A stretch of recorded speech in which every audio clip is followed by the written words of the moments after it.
जय जगन्नाथ बंधुगण मो चैनल को आपण मानंकु बहुत बहुत स्वागत।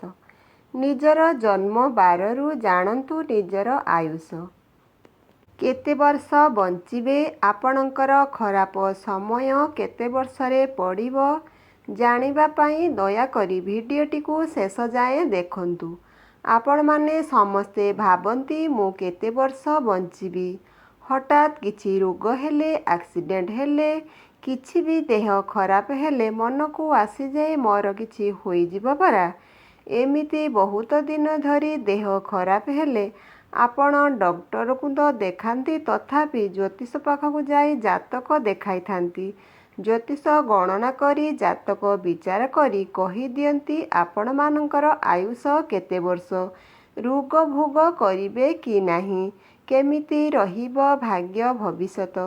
सेहीपरि ज्योतिष शास्त्र आधार रे जन्म बाररु मध्य आपण माने जानि पारिबे आपणकर आयुष केते वर्ष।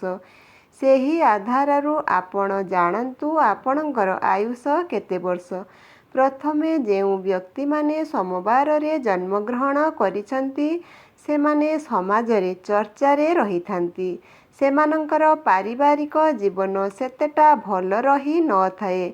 सेमानंक जीवन रे प्राय असुविधा देखा देई थाए, बहुत दुख भोग करि थांती, किंतु सेमाने केबे जानिबाकू दियंती नाही सेमाने दुखरे अछंती बोली।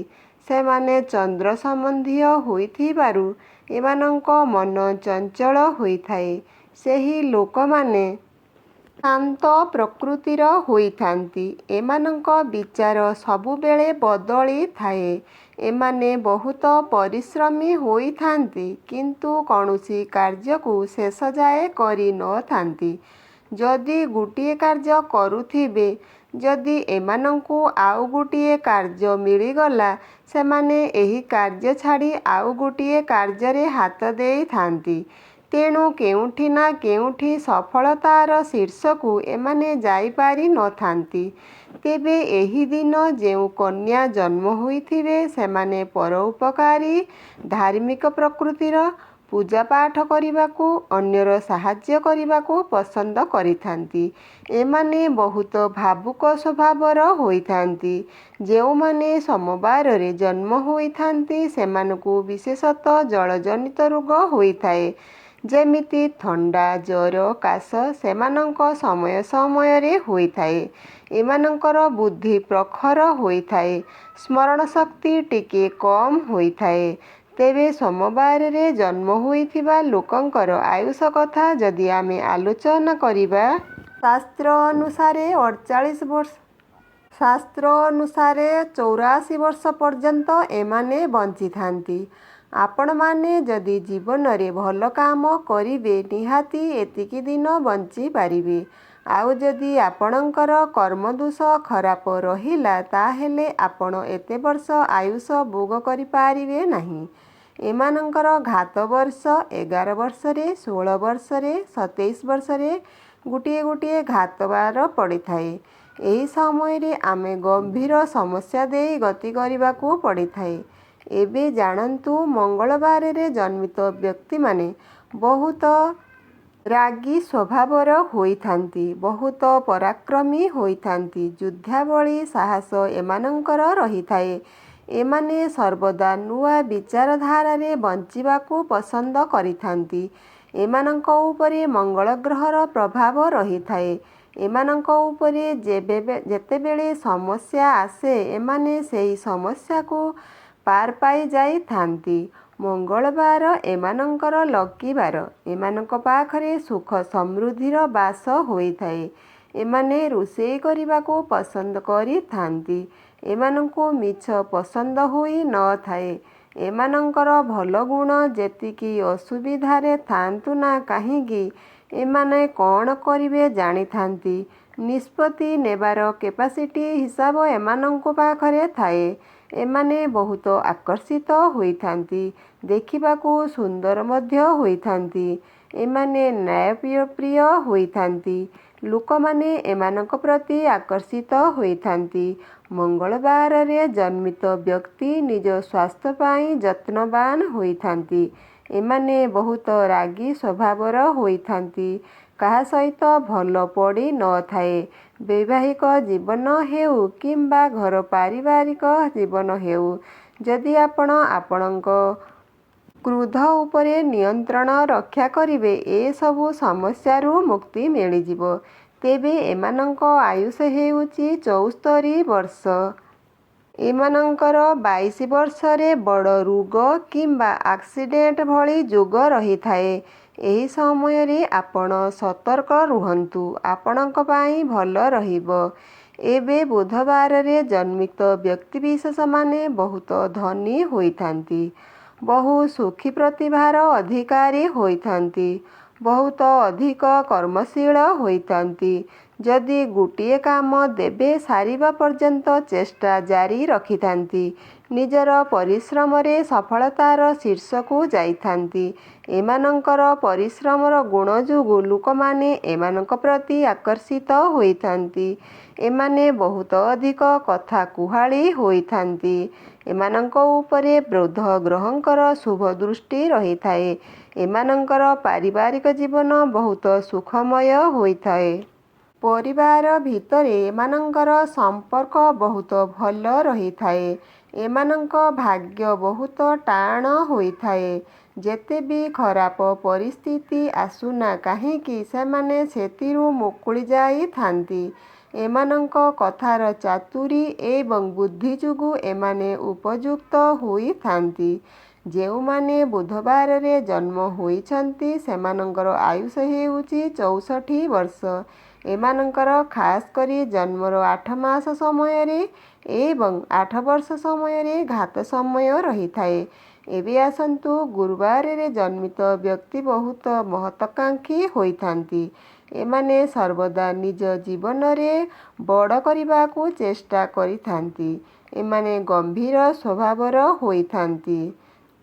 ଏମାନେ କିଛି କରିବା ପୂର୍ବରୁ 1000 ଥର ଚିନ୍ତା କରିଥାନ୍ତି। ତରବରିଆ ଭାବରେ ଏମାନେ କୌଣସି ନିଷ୍ପତ୍ତି ନିଅନ୍ତି ନାହିଁ। ଖରାପ ପରିସ୍ଥିତିକୁ ଏମାନେ ସାହସର ସହ ମୁକାବିଲା କରିଥାନ୍ତି। ଗୁରୁବାରରେ ଜନ୍ମ ହୋଇଥିବା ବ୍ୟକ୍ତିମାନେ ପାଠ ଭଲ ପଢ଼ିଥାନ୍ତି। ଭଲ ଚାକିରି କରିଥାନ୍ତି। ରୋଜଗାର ଏମାନଙ୍କର ଭଲ ରହିଥାଏ। ଏମାନେ ଧାର୍ମିକ ସ୍ୱଭାବର ହୋଇଥାନ୍ତି। ପୂଜାପାଠ କରିବାକୁ ପସନ୍ଦ କରିଥାନ୍ତି। ଏମାନେ ପରିବାରର କିମ୍ବା ସମ୍ପର୍କୀୟଙ୍କର ସହିତ ବହୁତ ଭଲ ସମ୍ପର୍କ ରଖିଥାନ୍ତି। ସେଥିପାଇଁ ସମସ୍ତେ ଏମାନଙ୍କୁ ଭଲ ପାଇଥାନ୍ତି। କିନ୍ତୁ କୋଉଠି ନା କୋଉଠି ଏମାନେ ଟିକିଏ କଞ୍ଜୁସ୍ ସ୍ୱଭାବର ହୋଇଥାନ୍ତି। ପଇସା ବଞ୍ଚେଇବାକୁ ଚେଷ୍ଟା କରିଥାନ୍ତି। ଅଯଥା ଖର୍ଚ୍ଚ କରିବାକୁ ପସନ୍ଦ କରି ନଥାନ୍ତି। ଏମାନେ ସୁସ୍ଥ ହୋଇଥାନ୍ତି କିନ୍ତୁ ବହୁତ ଥର ଏମାନେ ବେମାରିରେ ପଡ଼ିଥାନ୍ତି। ତେବେ ଗୁରୁବାରରେ ଜନ୍ମିତ ବ୍ୟକ୍ତିବିଶେଷଙ୍କର ବୟସ ହୋଇଥାଏ 85 ବର୍ଷ କିନ୍ତୁ ଜନ୍ମ ହେବାର 5 ବର୍ଷ, 14 ବର୍ଷ, 18 ବର୍ଷ ଏବଂ 31 ବର୍ଷ ବୟସରେ ଏମାନଙ୍କର ଘାତ ସମୟ ରହିଥାଏ। ଏହି ସମୟରେ ସତର୍କ ହୋଇ ଚଳିଲେ ଆପଣଙ୍କ ପାଇଁ ଭଲ ହୋଇଥାଏ। ଶୁକ୍ରବାରରେ ଜନ୍ମିତ ବ୍ୟକ୍ତିବିଶେଷ ଅତ୍ୟନ୍ତ ସରଳ ହୋଇଥାନ୍ତି ଏବଂ ନ୍ୟାୟପ୍ରିୟ ହୋଇଥାନ୍ତି। ଯେଉଁଠି ବିବାଦ କରିବାକୁ ଏମାନେ ପସନ୍ଦ କରି ନଥାନ୍ତି। ଏମାନେ ବହୁତ ମନୋରଞ୍ଜନ ପ୍ରିୟ ହୋଇଥାନ୍ତି। ସେଥିପାଇଁ ବହୁତ ଟଙ୍କା ଖର୍ଚ୍ଚ କରିଥାନ୍ତି। ଯାହା ରୋଜଗାର କରନ୍ତି ସୌଖିନ ସାମଗ୍ରୀ କିଣିବାରେ, ମନୋରଞ୍ଜନ ଭିତ୍ତିକ କାର୍ଯ୍ୟ କରିବାରେ ଖର୍ଚ୍ଚ କରିଥାନ୍ତି। ଯେହେତୁ ଏମାନେ ବହୁତ ଖର୍ଚ୍ଚ କରି ଦିଅନ୍ତି ତ ବେଳେ ବେଳେ ଏମାନଙ୍କୁ ଆର୍ଥିକ ସଙ୍କଟ ଦେଖାଦେଇଥାଏ। ଏମାନେ ଖାସ୍ କରି କଳା କ୍ଷେତ୍ରରେ ବହୁତ ଆଗକୁ ଯାଇଥାନ୍ତି।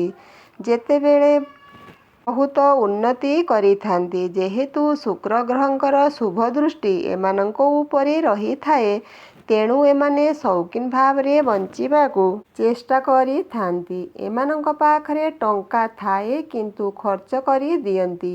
ଏମାନଙ୍କ ପାଖରେ କ୍ଷମତା ଅଛି ଯେତେ ବି ଖରାପ ପରିସ୍ଥିତି ଆସୁ ତାକୁ ଭଲ ପରିସ୍ଥିତିରେ ବଦଳେଇ ଦିଅନ୍ତି।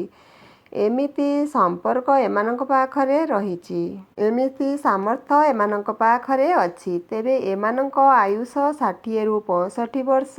ବେଶୀ ଆୟୁଷ ନାହିଁ ସତ, କିନ୍ତୁ ଏମାନେ ବହୁତ ଅଧିକ ସୁଖରେ ବଞ୍ଚିଥାନ୍ତି। ତେବେ ଏମାନଙ୍କ ପାଇଁ 24 ବର୍ଷ ଏବଂ 30 ବର୍ଷରେ ଘାତ ସମୟ ରହିଅଛି। ଏହି ସମୟରେ ସତର୍କ ହୋଇ ଚଳିଲେ ଏମାନଙ୍କର ମଙ୍ଗଳ ହେବ। ଏହାପରେ ଶନିବାରରେ ଜନ୍ମିତ ବ୍ୟକ୍ତିମାନେ ରୋଗ ସମସ୍ୟାରେ ପଡ଼ିଥାନ୍ତି।